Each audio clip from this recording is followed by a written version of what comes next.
نحمده ونصلي على رسوله الكريم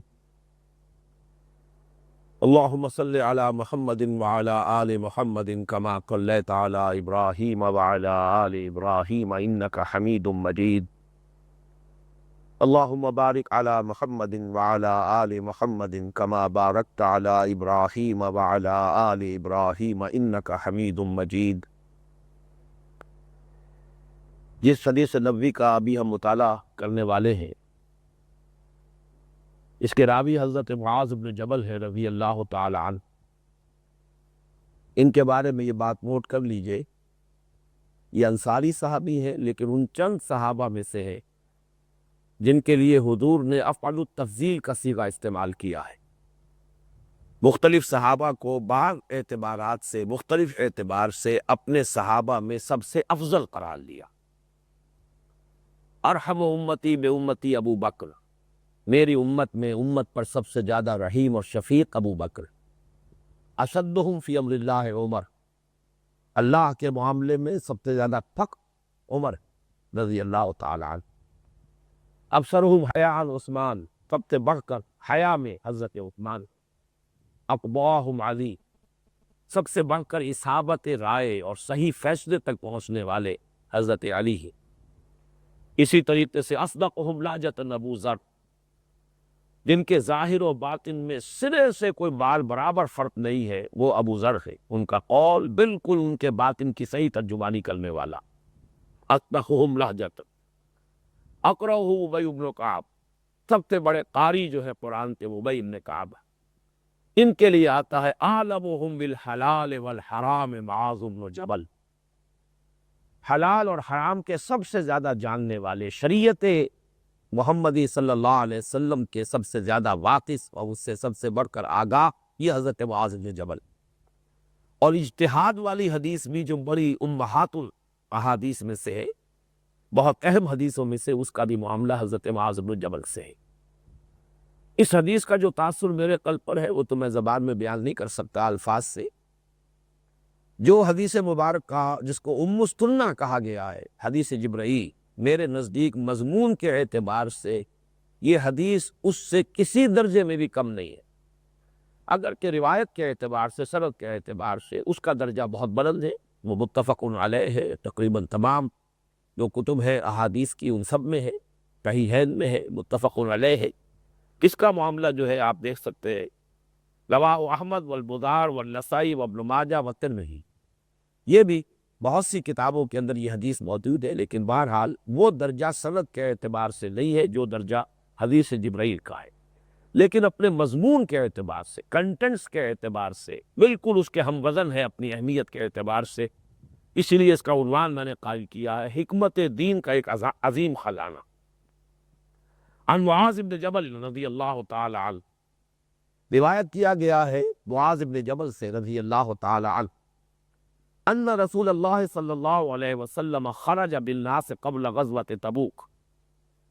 کہ نبی اکرم صلی اللہ علیہ وسلم نکلے لوگوں کے ساتھ غزوہ تبوک سے قبل، یعنی تبوک جاتے ہوئے، یہ سفر کے دوران کا واقعہ ہے۔ یہ جو غزوہ تبوک ہے، یہ سفر تبوک جو ہے، یہ سن 9 ہجری میں پیش آیا۔ آپ نوٹ کر لیجئے اس کو، یہ گویا کہ حضور کے حیات طیبہ کا بالکل آخری دور۔ حدیث جبرائیل بھی معلوم ہوتا ہے کہ حضور کے حیات طیبہ کے بالکل آخری ایام سے متعلق ہے، اسی طرح یہ حدیث بھی اس پہلو سے بھی مشابہ ہے حدیث جبرائیل کے۔ فلما نصبح صلی بالناس، تو جب صبح ہو گئی تو آپ نے لوگوں کے ساتھ نماز پڑھی، یعنی فجر کی نماز با جماعت ادا کی۔ صلی بے جب آتا ہے تو امامت کرانا، آپ نے امامت کرائی اور لوگوں نے آپ کے ساتھ نماز ادا کی، فجر کی۔ یہ نوٹ کر لیجئے کہ عرب میں سفر کا اصل وقت جو تھا وہ رات کا ہوتا تھا، جبکہ ٹھنڈ ہوتی تھی، اور اس کے بعد بھی پھر فجر کی نماز ادا کرنے کے بعد بھی جب تک کہ سورج زیادہ اونچا نہ ہو جائے اور تمازت نہ ہو، تو جتنا حصہ بھی سفر کا مزید کور کیا جا سکے، تو فجر کی نماز ادا کرتے ہی پھر شب سوار ہو کر جب تک کہ دھوپ میں تیزی نہ آ جائے تو وہ اپنے سفر کو جاری رکھتے تھے۔ تو فرمایا فلما اصبح صلی بالناس صلاۃ الصبح ثم ان الناس رکبوا، پھر لوگ سوار ہو گئے، پھر اپنا سفر جو ہے شروع کر لیا دوبارہ۔ فلما ان طلعت الشمس، تو جب سورج نکل آیا،